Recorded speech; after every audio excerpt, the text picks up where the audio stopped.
आज आपण पाहणार आहोत मिक्स भाज्यांचे थालीपीठ। आपल्या घरात ज्या सुक्या भाज्या किंवा ज्या पातळ भाज्या उरलेल्या असतात तर त्याचं आपल्याला काय करायचं हे समजत नाही। अशा वेळेस तुम्ही सर्व एकत्र करून त्याचे थालीपीठ करू शकता। तर ह्या व्हिडिओमध्ये मी तुम्हाला कशा प्रकारे करायचे आहे ते दाखवणार आहे, त्यामुळे व्हिडिओ तुम्ही शेवटपर्यंत नक्कीच पहा आणि नवीन आला असाल चॅनलवर तर चॅनलला नक्की सबस्क्राईब करा। चला मग आता आपण रेसिपीला सुरुवात करूया। आता इथे आहे ना तुम्ही पाहू शकता, तर पहा वाटीमध्ये मी मसाल्याचा रस्सा आहे ना तो उरला होता, त्याचाही मी थालीपीठामध्ये वापर करणार आहे। त्यानंतर कोबीची भाजी, इथे शेपूची भाजी आणि आता 3 ते 4 वाजता जे पोहे केले होते ना ते देखील उरलेले होते। तर आपण हे सर्व आहे ना एकत्र करणार आहोत। इथे पहा आता सर्व भाज्यांमध्ये ना आपण हिरव्या मिरच्या देखील घातलेल्या आहे, पण ह्यातील हिरव्या मिरच्या आहे ना आपल्याला अजिबात काढून घ्यायच्या नाहीये। आता काय करायचं हे बघा, एक मिक्सर जार घ्यायचा आहे आपल्याला। आता त्यामध्ये मी ना कोबीची भाजी घालून घेते, हिरवी मिरची सकट। त्यानंतर आपण ह्यामध्ये घालूया शेपूची भाजी। तर ह्याऐवजी तुमच्याकडे दुसऱ्या जरी भाज्या असेल ना तरी तुम्ही यामध्ये अशा प्रकारे याचा यूज करू शकता। त्यानंतर पोहे, ज्या तुमच्याकडे भाज्या अवेलेबल असतील ना ते तुम्ही यामध्ये घालू शकता। असं काही नाही आहे की कोबीच पाहिजे शेपूच पाहिजे, माझ्याकडे ज्या उरलेल्या भाज्या आहे ना त्या मी यामध्ये घालून घेतलेल्या आहे, कारण त्याचाही व्यवस्थित वापर होईल आणि ते फेकून द्यावा लागणार नाही यासाठी। तर आता यामध्ये थोडंसं आपल्याला पाणी घालायचं आहे। तर पहिले मी चेक करते की यामध्ये पाणी घालायची गरज आहे की नाही। तर पहिले मिक्सरला मी लावलेलं आहे, पण ह्यामध्ये थोडंसं हे बघा एवढं पाणी ह्यामध्ये मी घातलेलं आहे। आता ह्याचं एकदम बारीक असं मिश्रण आपण तयार करून घेतलेलं आहे। इथे तुम्ही पाहू शकता, पहा अशा प्रकारे मी ना घट्टसर असं मिश्रण अगदी थोडंसं पाणी यामध्ये घालून बारीक करून घेतलेलं आहे। आता मिक्सरचे भांडे आपण बाजूला ठेवून देऊयात आणि आपल्याला एक भांडं घ्यायचं आहे, त्यामध्ये घालायचं आपण जे पीठ ज्याने मोजतो ना तर ते मी माप घेतलेलं आहे। तर ते भरून म्हणजे 2 भरून ज्वारीचे पीठ घातलेलं आहे। त्यानंतर 1 माप भरून आपण ह्यामध्ये घालायचं आहे डाळीचं पीठ। त्यानंतर पाऊण माप भरून यामध्ये आपण घालायचं आहे, पाऊण माप म्हणजे 3/4 तांदळाचं पीठ। तांदळाच्या पिठाने याला खूप छान कन्सिस्टन्सी देखील येते आणि थालीपीठ ना खूप छान होता। त्यामुळे तुमच्याकडे जर असेल ना तर तुम्ही नक्की घाला, नसेल तर स्किप देखील करू शकता। तर ज्वारीचं पीठ मला यामध्ये थोडंसं कमी वाटलं तर अजून 1 माप भरून मी यामध्ये ज्वारीचं पीठ घालून घेतलेलं आहे आणि अगदी 1 चमचाच्या मापानं ह्यामध्ये आपल्याला घालायचं आहे गव्हाचं पीठ। आता हे पीठ आहे ना सपाट लेवल करून घेऊया ह्याची, आणि आता आपल्याला ह्यामध्ये आपण जे भाज्या बारीक केल्या आहेत ना उरलेल्या त्या घालून द्यायच्या आहेत। तुम्हाला जर तसेच थालीपीठ बनवायचे असेल ना तर तुम्ही अशा प्रकारे भाज्या मिक्सरला एक गरका मारायचा, ज्या ज्या भाज्या तुम्हाला घालायच्या आहे ह्यामध्ये, आणि ह्यामध्ये घालून घ्यायच्या। कोणत्याही भाज्या असो, ह्या थालीपीठाला भाज्याने खूप छान टेस्ट येते। एकदा नक्की अशा प्रकारे तुम्ही करून पहा थालीपीठ। आता आहे ना आपण मिक्सरच्या भांड्यामध्ये ना थोडंसं पाणी घालून नंतर आपण जर लागलं ना यासाठी तर आपण वापरणार आहोत हे पाणी, त्यामुळे थोडंसं मिक्सरच्या भांड्यामध्ये मी पाणी घालून घेतलेलं आहे। आता ना बाकीचे जिन्नस आपण यामध्ये घालूया। तर ह्यामध्ये घालायचं 1 चमचाच्या अंदाजाने जिरे तुम्ही आवडीनुसार यामध्ये घालू शकता। त्यानंतर पाव चमचा हळद घालायची, 1 चमचा लाल मिरची पावडर आणि चवीनुसार मीठ। त्यानंतर आपण ओवा यामध्ये घालणार आहोत, हातावर चोळून घालायचा ओवा। असा हातावर चोळून ओवा घातल्यामुळे तर खूप छान ह्याचा ओव्याचा सुगंध ह्यामध्ये थालीपीठामध्ये ज्यामध्ये तुम्ही घालणार आहात त्यामध्ये उतरतो, त्यामुळे अशा प्रकारे हातावर चोळून ओवा यामध्ये घालायचा। तर लाल मिरची पावडर इथे कमी घातलेली आहे, कारण भाज्यांमध्ये ऑलरेडी तुम्हाला माहिती आहे हिरव्या मिरच्या होत्या, त्यासाठी आपण तिखटेचे प्रमाण तुम्ही तुमच्या आवडीनुसार कमी जास्त करू शकता। त्यानंतर ह्यामध्ये तीळ घातलेले आहे आवडीनुसार, तर इथे माझा थोडा व्हिडिओ स्किप झाला आहे। त्यानंतर आपण ह्यामध्ये घातलेली आहे कोथिंबीर, आणि तुम्हाला जो रस्सा दाखवला होता ना मसाल्याचा तो देखील आपण ह्यामध्ये पहिले घालून घेतलेला आहे। लगेच आपल्याला पाणी घालायचं नाहीये, हे भाज्या आणि तो रस्सा घातल्यानंतर आहे ना असं सर्व पहिले अंदाज घ्यायचा की मिक्स करून घ्यायचा आपल्याला ह्यामध्ये गरज आहे की आहे का पाणी वापरायची, तरच आपण यामध्ये पाणी घालणार आहोत। तर अजून तरी मी यामध्ये पाणी घातलेलं नाहीये, तुम्ही पाहू शकता अर्ध पीठ आपलं इथं मळलं गेलेलं आहे।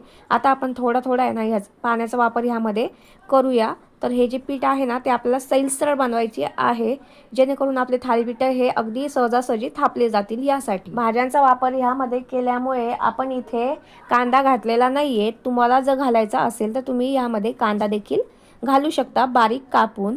अगदी अंदाज घेत मी हे पीठ मळून घेत आहे। जेवढं तुम्ही हे पीठ सैलसर मळाल ना तेवढं थालीपीठ थापण्यासाठी खूप सोपे जाते। त्यामुळे पहा अशा प्रकारे आपल्याला अगदी मस्त असं पीठ मळून घ्यायचं आहे। आता इथं आहे ना आपलं मस्त असं पीठ मळून झालेलं आहे आणि तुम्ही पिठाची कन्सिस्टन्सी पाहू शकता। आता आहे ना पोळपाट घ्यायचं किंवा ताट देखील तुम्ही इथे वापरू शकता आणि एकदम स्वच्छ धुतलेला रुमाल आहे ना, सुती असतो तो घ्यायचा आणि त्याची आहे ना 4 पदरी घडी करायची आपल्याला आणि तो आहे ना अशा प्रकारे ओला करून घ्यायचा पहिले, जेणेकरून थालीपीठ जेव्हा आपण ह्यावर थापू ना ते ह्याला चिकटणार नाही, यासाठी हे आपण ओलं करून घेणार आहोत। त्यानंतर एक गोळा पहा मी ह्यामधील काढलेला आहे, तर थोडासा मला घट्ट वाटतोय तर थोडं पाणी मारून मारून तो मी त्यातच सैलसर करून घेतलेला आहे आणि हातावर अशा प्रकारे पहा गोळा करायचा आणि आता आपण खाली देखील इथं पाणी मारून घेणार आहोत रुमालावर आणि पहा जसं व्हिडिओमध्ये दिसते ना त्या प्रकारे हे थापून घ्यायचं। तर मी सांगितल्याप्रमाणे जर एवढं पीठ सैलसर असेल ना तेवढे थालीपीठ आहे ना एकदम सहजासहजी असते आणि सोपे होतात थापायला। तर तुम्ही व्हिडिओमध्ये पाहू शकता कशा प्रकारे आपल्याला थापायचे आहे ते। होता येईल तेवढं आहे ना हे तुम्ही ना पातळ करायचा प्रयत्न करायचा, कारण लई जाड थालीपीठ म्हटलं ना तर मग ते थोडेसे आहे ना खायला खूप म्हणजे असं एवढं काही मजा येत नाही, पण पातळ थोडेसे केले ना तर ते एकदम मस्त खरपूस असे खायला लागतात आणि टेस्ट जर ह्यामध्ये तुम्हाला तर मी आधीच सांगितलेलं आहे भाज्या घातल्या नाही ह्यामध्ये तर टेस्ट तर खूपच छान येते या थालीपीठाला। तर पहा जेवढं मला थापता येईल ना तेवढं मी पातळ हे थापून घेतलेलं आहे, तुम्ही पाहू शकता व्हिडिओमध्ये। आता ना तुम्हाला दाखवते मी कशा प्रकारे रुमाल उचलायचा आहे। पहा अशा प्रकारे तुम्ही रुमाल उचलायचा आहे। तवा आहे ना मी थालीपीठ थापण्याआधीच गरम करण्यासाठी ठेवलेला होता। आता तव्यावर आहे ना आपण तेल पसरवून घेऊयात उलटण्याच्या साह्याने। तवा आहे ना आपल्याला मध्यम गरम करून घ्यायचा आहे आणि जेव्हा थालीपीठ टाकायचं आहे ना आपल्याला त्याआधी असं तेल पसरवून घ्यायचं आणि गॅस आहे ना एकदम मंद आचेवर करायचा आणि त्यानंतर पहा रुमाला कसा उचलायचा हे मी तुम्हाला दाखवलंच आहे। तर पहा अशा प्रकारे रुमाल उचलून अशा प्रकारे ह्यावर घालायचा आहे आणि हे चिटकत नाही त्यामुळे मी वरून पाणी घातलेलं नाही आहे। नाही तुम्ही थालीपीठ जर तुमच्या रुमालाला कोणत्या समजा कडेनी वगैरे चिकटलं ना तर तुम्ही वरून घालायच्या वेळेस ना आपण रुमाल जेव्हा त्यावर आडवा करतो ना तर त्या रुमालावर वरून पाणी घालायचं, अगदी सहजासहजी थालीपीठ हे निघून येतं। आणि त्यानंतर आहे ना आपल्याला आहे ना अशा प्रकारे उलटण्याच्या साह्याने ह्या पूर्ण थालीपीठाला आहे ना खाचा पाडून घ्यायच्या। तर हे कशासाठी तर सर्व बाजूने थालीपीठ हे व्यवस्थित शेकलं जावं आणि कच्चं राहू नये, तर ह्यासाठी आपण ह्या खाचा पाडून घेतलेल्या आहेत। त्यामुळे अशा प्रकारे खाचा तुम्ही नक्की पाडा थालीपीठाला। आता आहे ना थोडं बाजूने तेल सोडून घेतलेलं आहे आणि गॅस आपल्याला करायचा आहे मध्यम आचेवर। मध्यम आचेवर आता आपण हे थालीपीठ छान दोन्ही बाजूने खरपूस असं भाजून घेणार आहोत।